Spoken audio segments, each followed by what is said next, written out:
जब एक हैं तो कौन सा वो कारण है जिसके कारण बट जाएंगे? तो बटेंगे क्रिया जो है ये भविष्य काल की क्रिया है। इसका मतलब कि अभी हम बटे नहीं हैं, लेकिन बटने की संभावना है। तो कौन से कारण है जिसके कारण हम बट जाने वाले हैं, इस बारे में चर्चा होनी चाहिए।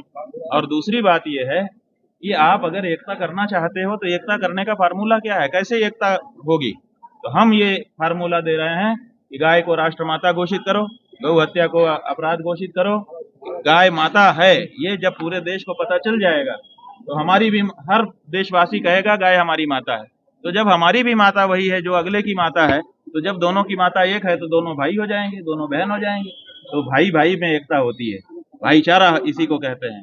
तो ये भाईचारा गाय से बढ़ सकता है।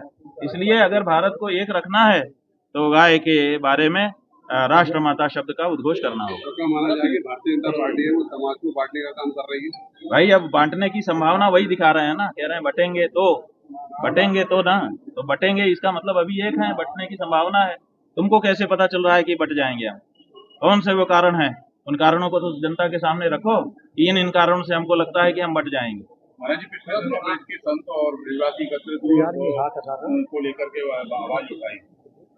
बिल्कुल, ये ब्रज से अगर आवाज नहीं उठेगी तो कहाँ से उठेगी? हमको बड़ी प्रसन्नता है कि ब्रज के संतों ने समवेत होकर के इस बारे में प्रस्ताव पारित किया है और देश को बताया है। प्रधानमंत्री लगातार भाई उनके मन की बात भी अच्छी है। वो हमारे प्रदेश के प्रधानमंत्री हैं, वो जब जब करते हैं हम लोग सब सुनते हैं। लेकिन हम देशवासियों के मन की बात वो कब सुनेंगे? हम देशवासियों के मन की बात यह है कि गाय हमारी माता है और आप उसको काट काट करके बेचना और उसके लिए आप अनुमति दे रहे हो, ये हम लोगों को ठीक नहीं लग रहा है। तो देशवासियों की मन की बात को प्रधानमंत्री जी सुने और अपने मन की बात हमको साफ करें।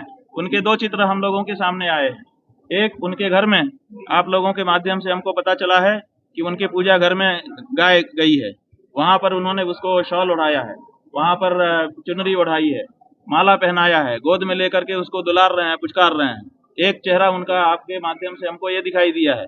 और दूसरा चेहरा ये है कि भारत, जब डाटा निकाल करके देखते हैं इंटरनेट पर, तो पता चलता है कि भारत विश्व में दूसरे नंबर पर आ गया गौमांस का निर्यात करने वाले देशों में।